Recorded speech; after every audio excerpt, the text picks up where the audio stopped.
A man builds a life with his hands, brick by brick, only for someone to come along and burn it down. I learned that the hard way. My name's Derek McCabe. I'm 52 years old and I work the same land my father did before me. McCabe Farm isn't much to outsiders, 200 acres of hard Texas dirt, cattle, and fields that need more rain than they get. But to me, it's everything. It's where my grandfather broke his back, where my father took his last breath, and where my son is learning what it means to be a man. I wake up before the sun, shake the stiffness out of my legs, and pull on my boots. The air's thick with the smell of damp earth and manure, the kind of smell that don't wash off easy. My boy, Ethan, is already in the barn, throwing feed. He's 17, tall like me, leaner though, still filling out. Kid's got my hands calloused, strong, made for work. Gonna rain today, I say, pulling on my gloves.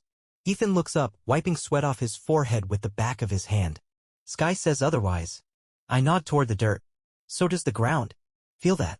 I nudge a boot into the dry, cracked earth. It's been holding on too long. Storm's comin'. He nods, learning the same way I did, by listening, by watching. By the time the sun's up proper, Bridget's moving around in the house. She used to wake up with me, but those days are long gone. I don't say much about it. Ain't my style. A man can ask a woman what's wrong 100 times and never get the truth. I learned to watch actions instead. She don't eat breakfast with us no more. Just grabs a cup of coffee and sits at the kitchen table, scrolling through her phone like she's waiting for something more interesting than us to pop up.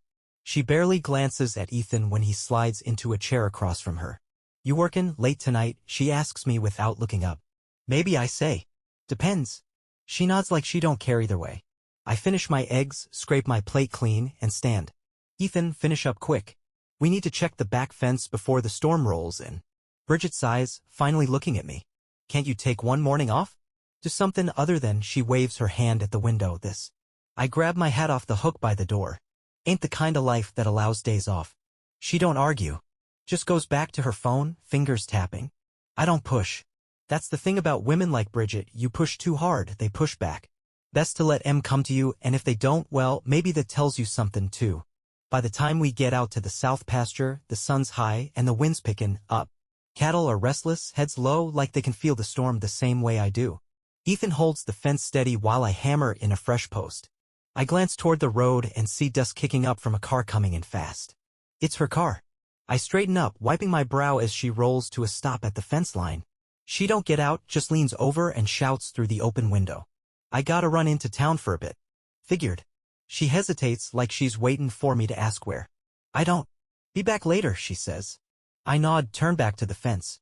A minute later, I hear the tires spin in the dirt. Ethan watches her taillights disappear. She sure goes to town a lot lately. I drive the last nail in harder than I need to. Yep. Neither of us say more. That's the thing about this life, it don't give you time for much thinking. You got work to do, bills to pay, animals to feed. But the mind's a funny thing. It don't care about schedules. It don't care how much you need to focus. Once it gets a hold of something, it don't let go easy. That night, when she says she's headin' out with the girls again, I nod and watch her go. Then I grab my truck keys and follow. I let a few minutes pass before easing the truck onto the road, headlights off. The engine hums low, steady, like my pulse. She's heading toward town, same as always, taking the back roads like she don't want to be seen. I keep my distance, let her think she's alone out here. By the time she hits the main strip, the streetlights are flickering on. Friday night means the town's alive, high school boys revving their engines in the grocery store parking lot, old-timers posted up outside the diner, drinking coffee and talking like they got all the time in the world. I roll past slow, keeping my eyes on Bridget's car as she pulls into a spot outside the Rusty Spur. It's a dive, the kind of place that smells like stale beer and bad decisions. The kind of place where folks go when they don't want to be known.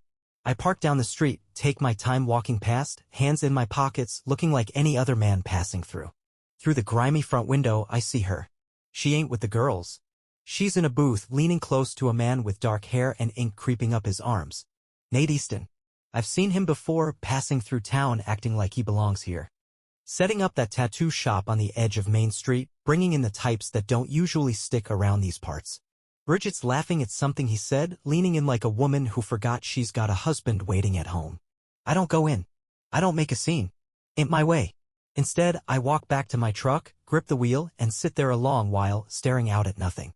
The weight of it settles in my chest, heavy, familiar, like a bad crop season you see coming but can't do a damn thing to stop. By the time I pull back onto the road, my mind's clear. Ain't no use of skin, why? Ain't no use in tears or yelling. She made her choice. Now I'm gonna make mine. The next morning, I wake up before the sun, same as always. But today, I move different. First thing, I pull the old suitcases from the closet and set them by the front door. Start packing her things, folding them neat, careful, like I'm handling something that once mattered. I don't rush. I take my time. Every drawer emptied, every piece of her life with me boxed up and stacked on the porch before she even wakes up. Ethan steps out of his room, rubbing his eyes. What's going on? I don't stop moving. Your mama's leaving, Dot. He stands there a second, taking that in. He don't ask why. He's old enough to figure it out. Just nods once, jaw tight, and steps aside when I carry the last box out. The sound of her heels on the hallway floor tells me she's up. She steps into the living room, hair a mess, still in her robe, rubbing sleep from her eyes. Stops cold when she sees the suitcases. What the hell is this? Her voice is sharp, but there's a shake under it. I don't answer right away, just pour myself a cup of coffee, take a slow sip. Then I set the mug down, meet her eyes, and say, time for you to go. Her mouth opens, then shuts.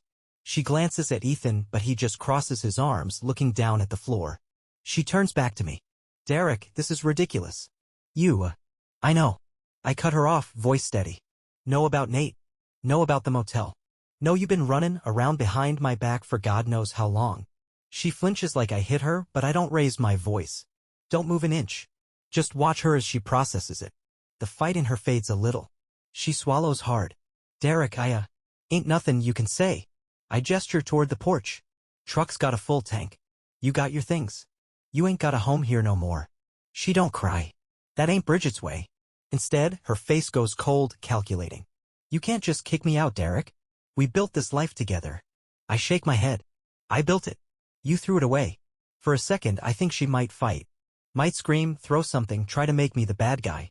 But then she sees it, sees the way I ain't breaking, ain't bending.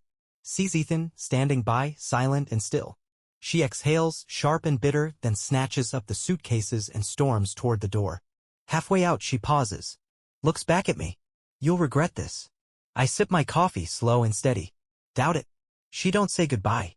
Just slams the door behind her, loads her things, and peels off down the driveway. The dust takes a while to settle. Ethan steps up beside me, watching the road. What now? I glance at him, then at the land stretching out past the house. Same as it ever was. Same as it always will be. We get back to work. The morning after Bridget left, the house felt different. Not quiet, our house was never loud to begin with, but lighter, like a storm had passed through and took all the weight with it.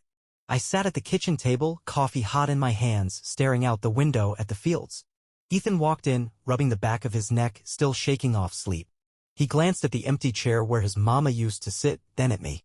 You gonna tell folks, or let 'em figure it out on their own? I took a sip, letting the coffee burn my throat a little. Ain't much to tell. He nodded like that was the answer he expected. That's the thing about my boy, he don't waste time on things that don't need saying. He just grabbed a plate, piled on eggs and toast, and sat down. By noon, word was spreading on its own. Small towns work that way. You don't need to explain yourself, people will do it for you. At the feed store, I caught a few sideways glances, heard the low hum of conversations that cut off when I walked past. Nobody said anything outright, not yet, but it was coming. It wasn't until I stepped outside that I got my first real greeting. Clark Mitchell leaned against my truck, arms crossed, smirking like he'd been waiting for me. Heard you finally wised up, McCabe, he said, straightening up. About time. I didn't respond right away, just pulled my keys from my pocket and unlocked the door. Clark never spoke just to be friendly. If he was here, it was because he wanted something. He grinned, taking my silence as an invitation to keep talking. Gotta say, I didn't expect you to handle it like this. Thought you'd, I don't know, throw a punch or two. Make a scene. I opened the truck door, but Clark wasn't done. You know, Bridget and I, we've had our chats. That made me pause. I turned, resting one hand on the door. That's so. Clark shrugged, looking real pleased with himself. She's got options, Derek. A woman like that? She don't land on her feet, she finds someone willing to catch her. He let that sit between us, watching for a reaction. And I don't mind helping a lady in need. I nodded slowly, like I was considering his words. Then I stepped in closer, just enough to make him feel it. Clark, I said, voice even, you got any business with my wife, you best make damn sure it don't cross into my business. 'Cause if it does, we're gonna have ourselves a problem. Clark held up his hands, still grinning. Easy now. Just saying, lot of folks like to leverage their situations. Lot of opportunities in unexpected places. He wasn't talking about Bridget anymore. He was feeling me out, looking for a weakness, a way in. See, Clark had always been a snake, just the kind that smiled while he bit you. I climbed into my truck without another word, started the engine, and pulled away. I knew his type, always watching, waiting for the moment to strike. And I wasn't about to give him one. Later that evening, after the day's work was done, I sat on the porch with a beer, listening to the cicadas hum. Ethan was in the barn, finishing up. Bridget hadn't come back, and I didn't expect her to. She wasn't one to look back once she made up her mind. I figured that was the end of it. Then I got the call. "McCabe," I answered, not bothering with pleasantries. "Mr. McCabe, this is Sheriff Dalton." His voice was steady, but there was something underneath it. A hesitation. "Yeah? You got a minute to come down to the station? We got something you might want to see." I glanced out at the dark fields stretching past the porch, then back inside, where my father's old rifle still sat by the door. "Be there soon." When a sheriff calls you direct, it ain't never good news. The station was quiet when I walked in, just the hum of an old box fan in the corner and the scratch of a deputy filling out paperwork behind the desk. Sheriff Dalton was waiting by his office door, arms crossed, watching me like he was trying to figure out how much he needed to say before I started putting the pieces together myself. "Appreciate you coming down," he said, stepping aside and motioning for me to follow him inside. I didn't say anything, just walked in, sat down, and waited. Dalton shut the door and took his time lowering himself into his chair. He was about my age, thick in the shoulders, with a face that looked like it had seen more bad than good over the years. He ran a hand over his jaw, exhaled through his nose. "We picked up Nate Easton tonight." That got my attention. I leaned forward, resting my elbows on my knees. "For what?" Dalton pulled a folder from the side of his desk, opened it, and slid it toward me. "Drugs. Distribution. Had a little setup in the back of that tattoo shop of his. Someone tipped us off." I glanced down at the papers. Mugshot right there on top, Nate looking like a man who finally realized he wasn't half as smart as he thought he was. His bottom lip was split, probably from whatever trouble he put up when the deputies slapped cuffs on him. I tapped the edge of the folder. "What's this got to do with me?" Dalton leaned back, lacing his fingers over his stomach. "Word is, Bridget's been seen with him. Regularly. You know anything about that?" I let that sit between us for a second, then nodded once. "Yeah." Dalton exhaled through his nose again like he wasn't surprised but had hoped I'd say different. "Here's the thing, Derek. We ain't just talking about a little weed here. Harder stuff. Pills, powders. Enough to get the state involved. And when the state gets involved, they start asking questions about everyone tied to him." I caught the way he looked at me when he said it. The way he let the words sit heavy, waiting for my reaction. I felt my jaw tighten, but I kept my voice even. "You trying to tell me I'm a suspect?" Dalton shook his head. "No. But if Bridget's been mixed up in this and she's still legally tied to you, that could get messy. Investigators start digging into finances, shared assets. If there's any connection, bank transactions, phone calls, could bring trouble your way whether you had a hand in it or not." I sat back, absorbing that. Bridget. Drugs. Nate Easton. It all started adding up in a way I didn't like. "You think she's involved?" I asked. Dalton scratched the side of his face, looking tired. "Hard to say. We ain't brought her in. Yet." I nodded slowly, thinking it through. What happens to him? Depends on what he gives us. If he starts talking, rolling over on bigger players, he might get a deal. If not, he's looking at serious time. I closed the folder and pushed it back toward him. "So why tell me all this?" Dalton held my gaze. "Because I figured you'd rather hear it from me than find out when someone in a suit comes knocking on your door." He paused, then added, "And because I know you, Derek. You're a straight man. A man who values his name. If Bridget's mixed up in this, you need to cut her loose in every way that matters." Now, there it was. The warning. The sheriff's way of telling me to clean up my side of the fence before the fire spread. I stood up, adjusting my hat. "Appreciate it, Sheriff." Dalton watched me a second longer, like he wanted to say something else, but he just nodded. "You take care." I walked out into the night, my hands flexing at my sides, my mind already working through what needed to be done. Bridget had already lost this family. Now she was about to lose whatever ground she had left to stand on. The drive home was quiet, just the steady hum of the truck and the open road stretching ahead. Moonlight cast long shadows over the fields, the land as still as ever, like it didn't give a damn about the mess people made of their lives. I kept one hand on the wheel, the other resting on my thigh, fingers flexing every so often. Not from nerves. Just from thinking. Bridget. Drugs. The kind of mess that didn't just stain our reputation, it burned it down. And now, whether I liked it or not, my name was tied to hers. By the time I pulled into the driveway, the porch light was still on. Ethan must have left it for me. He was sitting on the steps, elbows on his knees, waiting. "Everything all right?" he asked as I stepped out of the truck. I climbed the steps, lowering myself onto the porch beside him. The air was thick, the smell of cut grass and damp soil lingering after the day's heat. "Not really."